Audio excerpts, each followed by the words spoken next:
Hi, welcome back to CarsAddiction.com. If you're new to the channel, I'm Ryan and we share car-related content every Wednesday and Sunday. Wednesday is a short snippet of any car encounter I come across, and Sunday is a full-fledged video of a project I'm doing, one of my cars, or anything else car-related. Now, today we're going to give an overview of the Mark 1 Audi TT produced from 1998 to 2006.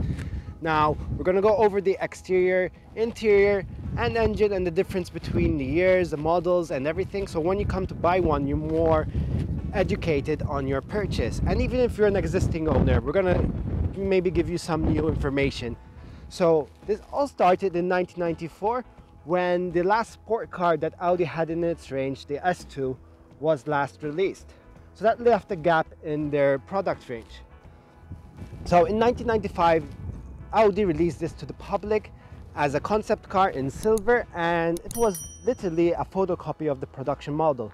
Now the only difference it had from the concept car was this part over here, this rear quarter window, was non-existent, and the front bumper grills over here were actually narrower. Apart from that, this car is exactly as the concept car. All the lines flow within each other, and there is an evident theme of circles, spherical objects around the car. So we have the Audi circles there, you have the various circles in the headlights. If you go to the side of the car, you have the circular wheel arch, really profound. Obviously the wheels have to be circled, but then you have the little circles all around that.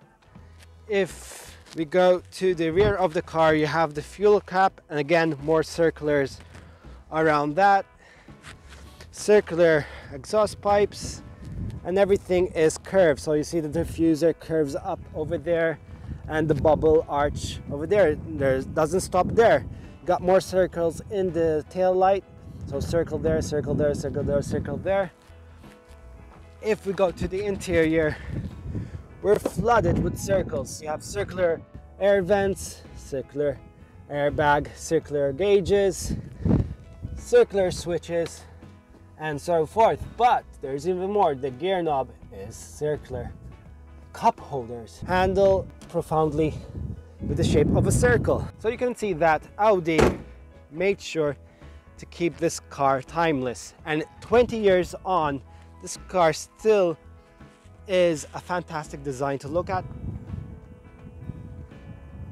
Then it was released in 1998 officially for everyone to buy. Now at the time, Audi had the A3, the A4, A6, and A8. So you might imagine how important this car was for Audi, and it was an instant hit.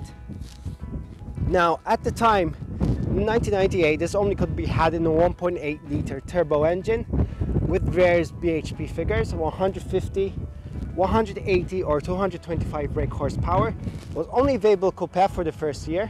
The Roadster would have came available in 1999. So then you had those different engine options, two different body styles, and actually had two different drivetrains. You had either the front wheel drive or the all-wheel drive, the Quattro variants. Now the 225 was the only one that had Quattro all the time. Otherwise, the 150 horsepower always had front wheel drive, and the 180 up to 2001 had an option where people can upgrade to the Quattro system. Now the front wheel drive versions will have a 5-speed gearbox, whereas the Quattro would have the 6-speed gearbox. Now from 2001 onwards, Audi dropped the front wheel drive option in favor of always Quattro because the front wheel drive wasn't selling that much. Now in 2000, this had a major recall. There was a lot of high-speed accidents happening, even fatal ones. What was happening is at high speeds, the wind will actually come down to the car, lift the back of the car, lose control, and hit on the side of the road. So because of this, Audi actually introduced the rear spoiler. Believe it or not, this car was actually sold without a rear spoiler in the beginning years. It looks naked without it, but mind you, this is like an afterthought. They improved the suspension and introduced electronic stability control with that upgrade. In 2002, there was a facelift.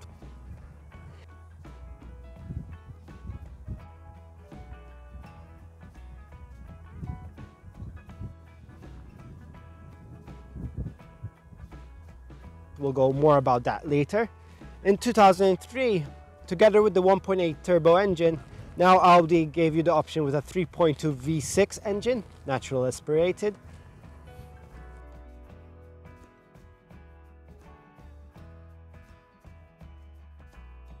In 2005, they introduced the Quattro Sport model. So they built 275,000 units, all units, the 3.2, the 1.8 convertibles, the coupes. But the Quattro Sport was very special. It was an upgrade of the 225, and they only produced 1,165 units of those. Now, it was an upgrade from the 225. What they've done is use the V6 bumper, so that the V6 bumper had the front grills on the sides over here. Special 15-spoke wheels. The spoiler add-on of the V6 was also included.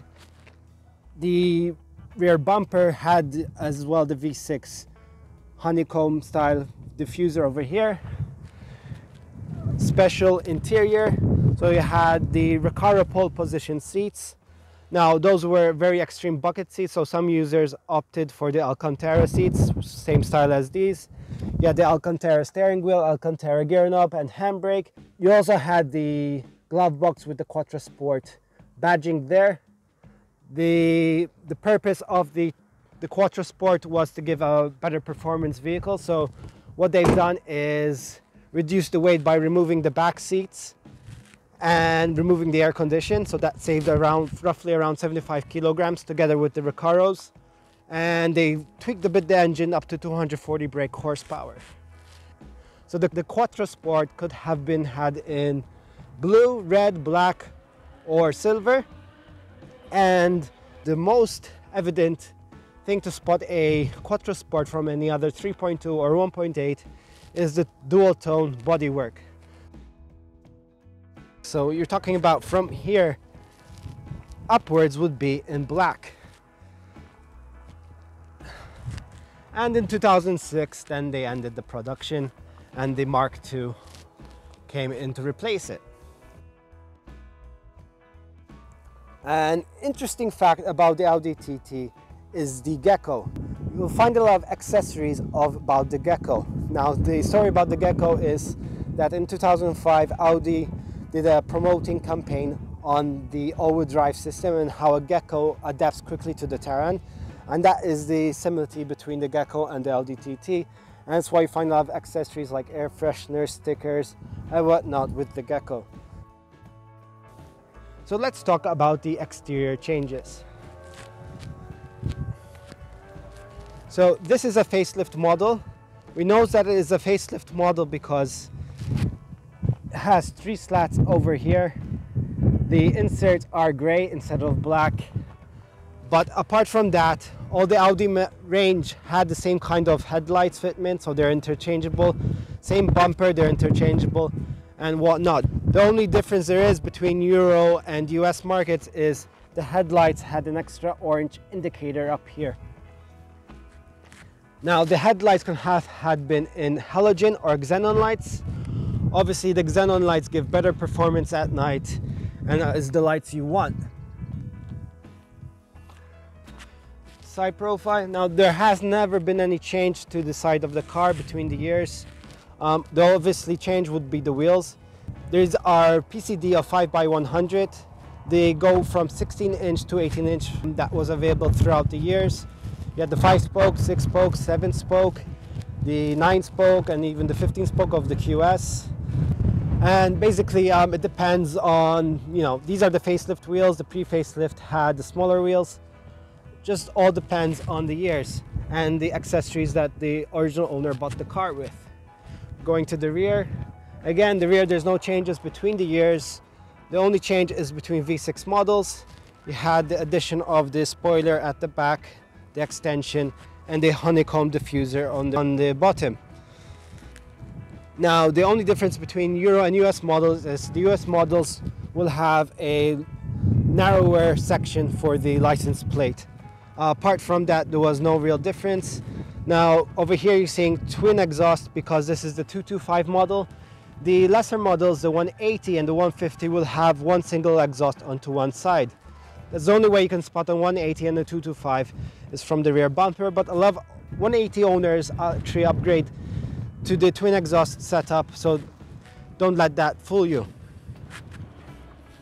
And you have the fuel cap, which is quite nice. It's actually aluminum, and one useful fact, the tire information is actually located here instead of the usual door jamb area.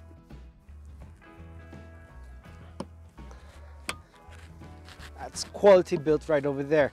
And the quality doesn't stop there, it actually goes into the interior. So the interior is quite lovely. You have everything, as I explained before, all circular in design, which is quite nice. Now I want to highlight that the quality of the interior goes beyond plastic. So obviously you have this in aluminum. That's aluminum. Aluminum. Aluminum. Aluminum. Aluminum. Aluminum. And so forth. So having a car with aluminum bits inside gives you that much more lift in quality. Now the seats are very comfortable seats.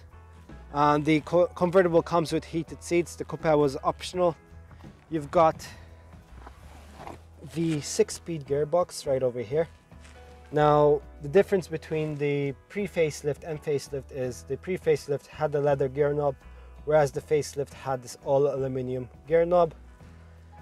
What else? The radio is actually hidden behind this over here.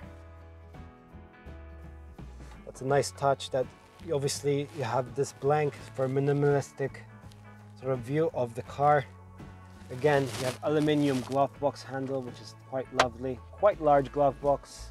Some place where to put your cups if you needed. Another difference between pre-facelift and facelift is the rear view mirror. The facelift has a more circular, more design-friendly rear view mirror. Now, rare options of the car are these cup holders. Not all the Audi TTs have them, but if you have one, consider yourself lucky because they demand a premium online. The car does have back seats, but the back seats are very tiny, even for children. Not that much space. The space you have is actually with the boot. As you can see, there's much space in the boot. It's quite large, especially when the seats go down.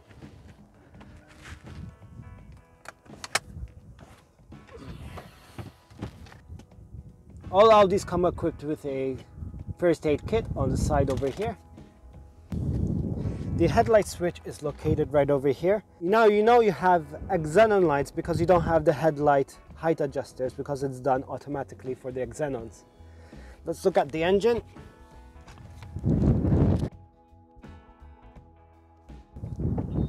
So nothing really much to look at, everything's a bit covered.